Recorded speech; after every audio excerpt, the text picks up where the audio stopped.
Hello, hello. Welcome back to the Hidden Channel. My name is Sean Holmes, and today I'm going to cover what I would like to see in my MCU Thor movie if I was running things at Disney's Marvel Studios. I'm going to jump right away into how I'd like to see an MCU Thor movie unravel. Then I'm going to cover all the projects that I've done so far in this. If I had the power to time travel, how I would remake the MCU. I'm going to discuss the producers, actresses, and actors I want to see attached to my Thor movie. And then I'm going to go back to the previous video that I did, which was my MCU X-Men movie, and discuss the actors and actresses that I would like to see attached to that project.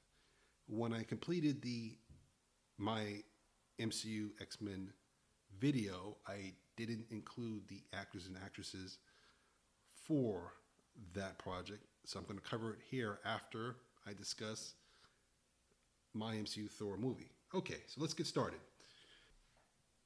I'm going to start by discussing stuff I don't want to see in my MCU Thor movie. First, I don't want to see Marvel's Jane Foster in a first MCU Thor movie.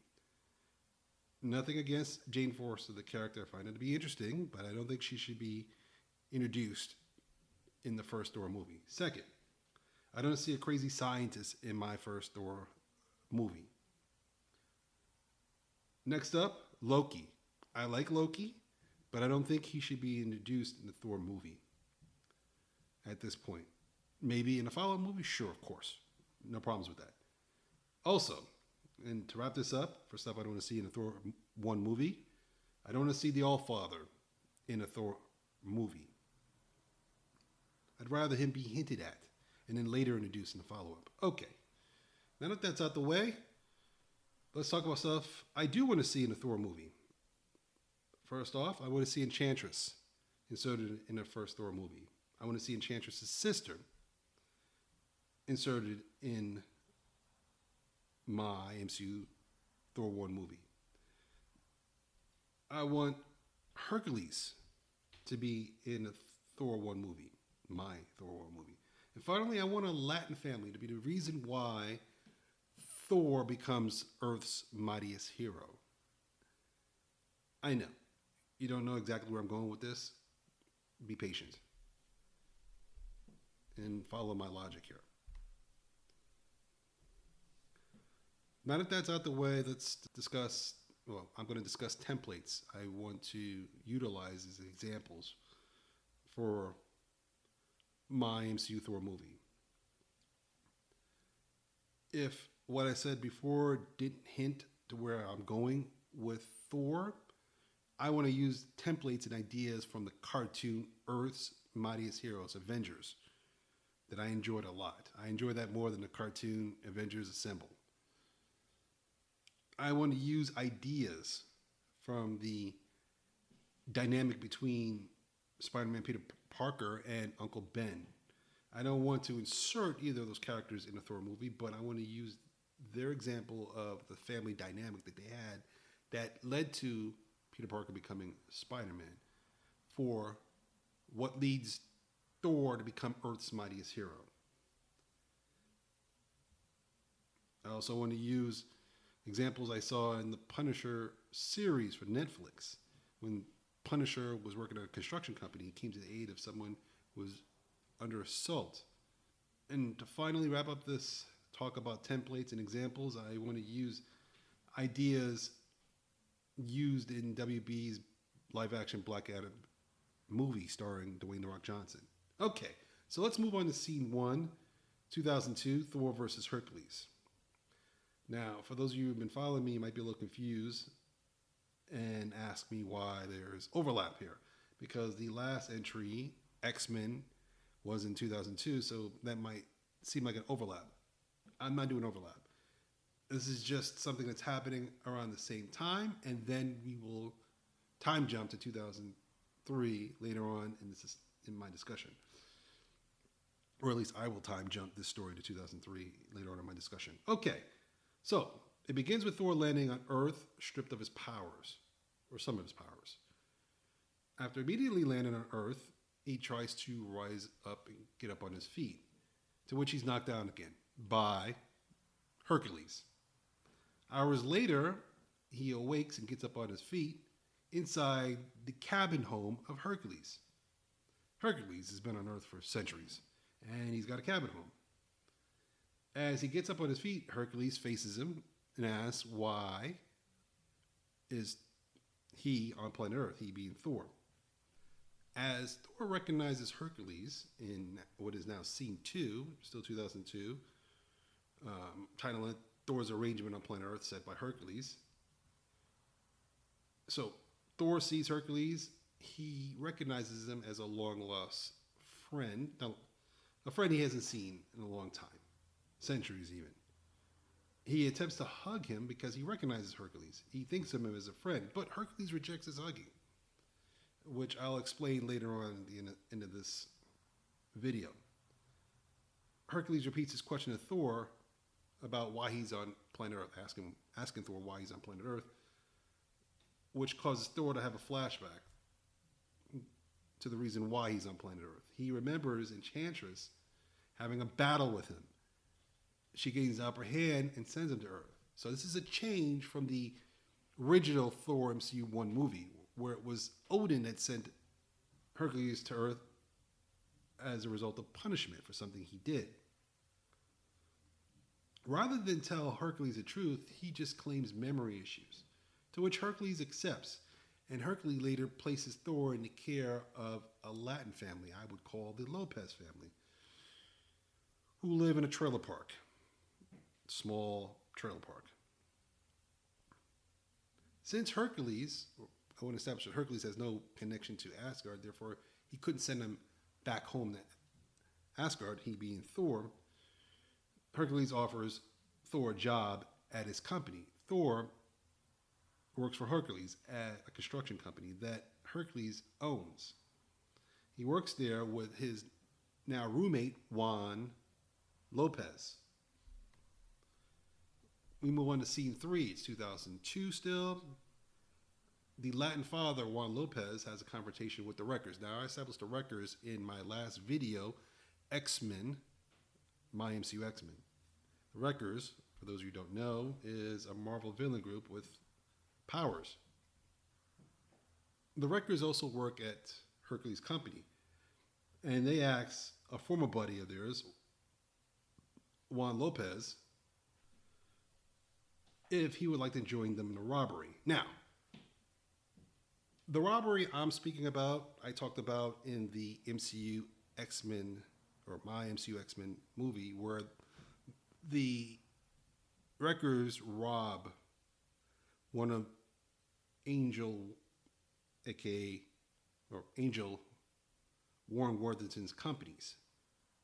They were stopped by the X-Men in that story, and this scene comes before that robbery. This scene I'm talking about between the Wreckers and Juan Lopez. Now, Juan Lopez used to hang out and be close to the Wreckers, kind of like the Punisher construction scene and the person the Punisher saves at the construction scene. They were friends, but difference here is that Juan Lopez has no interest in joining the Wreckers in their robbery. Why? Because he has a son and a wife to take care of. So he tells them no. Thor overhears this conversation between the Wreckers and Juan Lopez, and Thor walks up to Juan and congratulates him on making the right choice.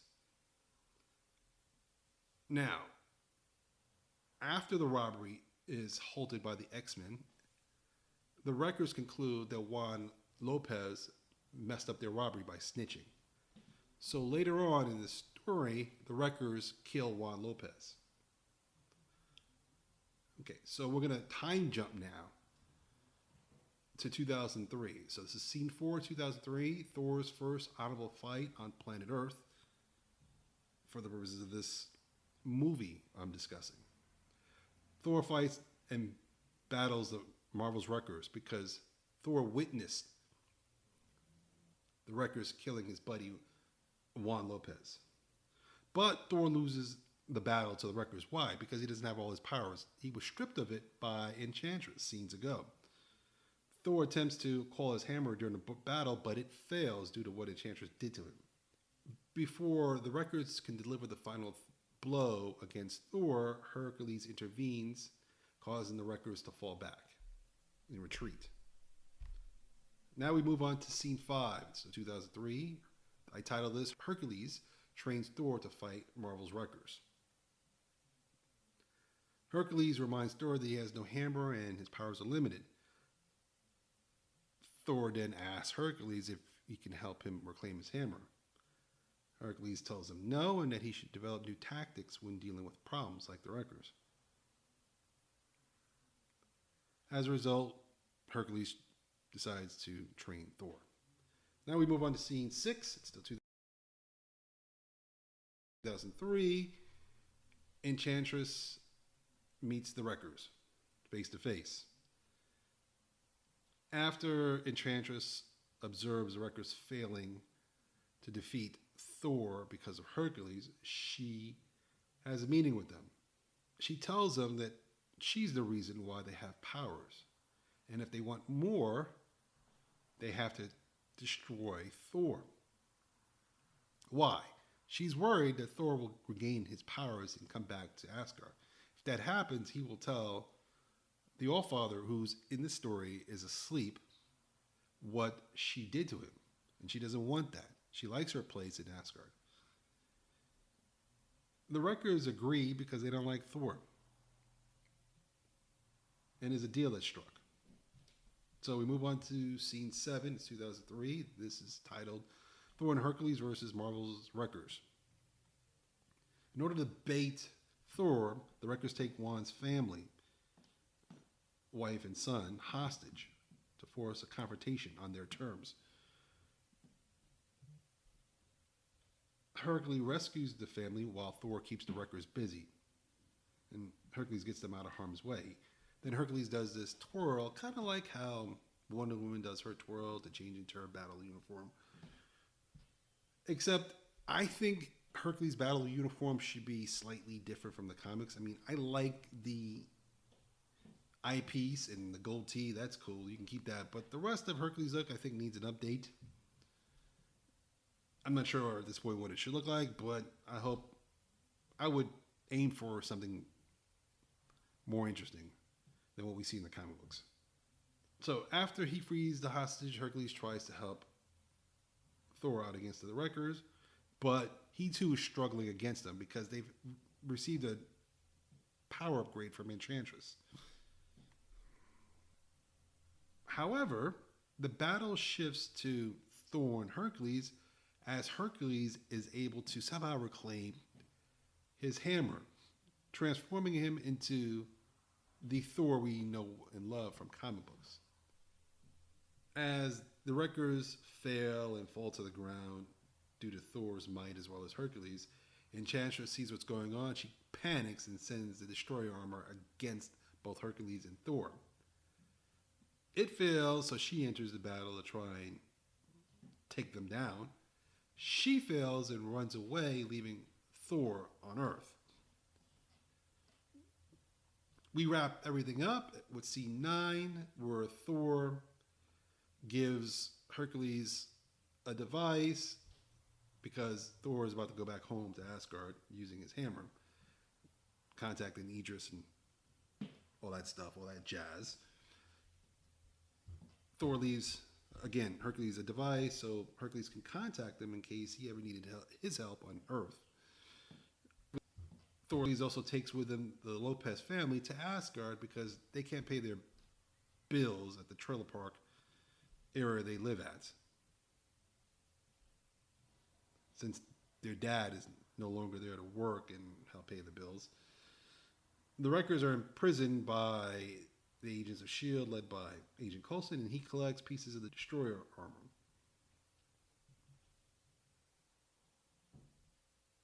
The last scene I would like for my MCU Thor movie is an image of Captain America's shield still frozen in ice at HQ Shield headquarters.